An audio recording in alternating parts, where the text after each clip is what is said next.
Текстилните компании од истокот на Македонија стравуваат од дополнителни загуби. Четвртиот пакет економски мерки се носи во собранието, но предупредуваат дека тој ќе биде задоцнет со оглед на се она што се случува на терен.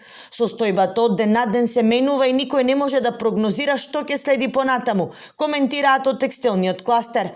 Ваквата ситуација не оди во прилог ниту на фирмите, ниту на работниците. Треба да секогаш кога се размислува, треба да се мислам и кога се донесуваат одредени законски одредби, треба сите да бидеме свесни што значи нивното задоцнување.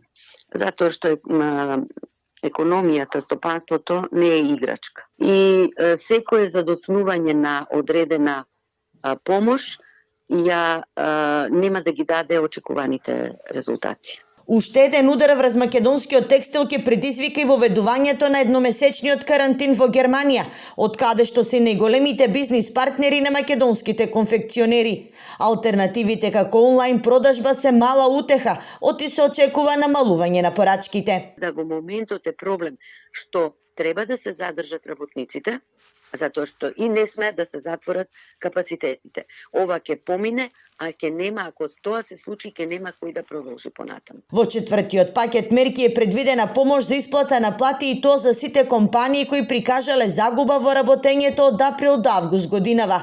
Сумите ќе се распоредуваат скалесто. Компаниите кои во меѓувреме отпуштиле работници ќе треба да ги вратат на работа пред да аплицираат за мерките.